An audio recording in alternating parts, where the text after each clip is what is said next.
Pourquoi les Chinois sont-ils si forts au tennis de table? Ça, c'est intéressant. Le sais-tu? En fait, ça paraît logique.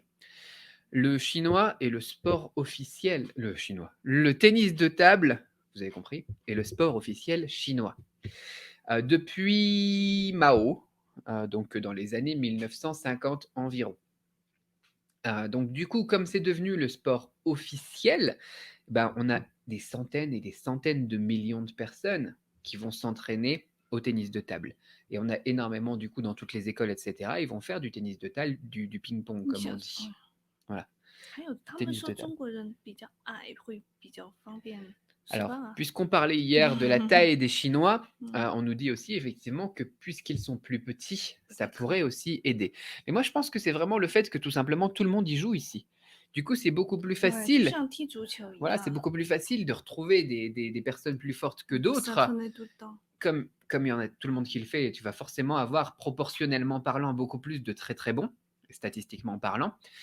Et après, les entraînements ici sont aussi très violents. C'est-à-dire que les entraînements au tennis de table, ils font du tennis de table 8 heures par jour. Tu vois, les professionnels, les athlètes, Tous je vois en tous les Occident. médias, c'est comme ça en fait. Ouais, mais enfin voilà, je trouve que les Chinois, ils sont vraiment extrémistes quand ils font du tennis de table ou du kung-fu ou des choses comme ça, par rapport à nos sportifs, à nous, qui sont plus sur l'efficience, qui prennent plus de temps pour se reposer, etc. Au final, ils s'entraînent, mais c'est comme des soldats, des guerriers, quoi. Non, mais c'est dingue, tu les vois qui s'entraînent au tennis de table et au badminton aussi. Ils font que ça, ils mangent du tennis de table, ils dorment du tennis de table, etc., etc., quoi. Et du coup, je pense que ça va être ça qui va expliquer vraiment la chose. C'est le sport national, la proportion du coup de bons, de très bons qu'on peut extraire de centaines de millions de pratiquants, effectivement, ah bah, ça va être beaucoup, beaucoup plus élevé. Et l'entraînement est juste hardcore. Du coup, voilà pourquoi est-ce que bah, ils récoltent à chaque fois toutes les médailles. Je pense qu'ils doivent récolter 70-80% des médailles à chaque fois, les Chinois au tennis de table. Voilà pour cette question. Très pertinente, effectivement. Je pense que si les Chinois ils se mettaient sur un autre sport, ça serait à peu près la même chose, parce que proportionnellement parlant, statistiquement parlant, il y a possibilité de trouver des très bons dans la Chine. 多找一些人踢足球。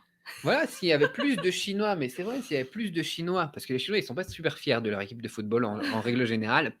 S'il y en avait plus de 男子哈，Chinois, 女子还好，男子 ouais, 足球谁？le football masculin en Chine, voilà.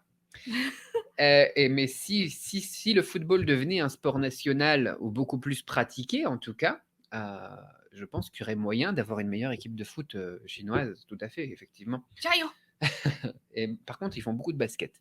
On a les Chinois qui font beaucoup de basket et je pense qu'on va les voir monter sur la scène internationale. Alors moi, je suis pas trop le basket, mais vous me direz si vous avez l'impression qu'au niveau du basketball, ils deviennent de plus en plus balèzes, les Chinois. Voilà pour cette question. Ouais, après, Dave, tu dis peut-être simplement qu'une table de ping-pong est plus facilement accessible qu'un cours de tennis. On a ça aussi, c'est peut-être pour ça aussi que ça a été donc le sport national. C'est aussi quelque chose qui ne demande pas trop d'investissement. Et comment ça s'appelle?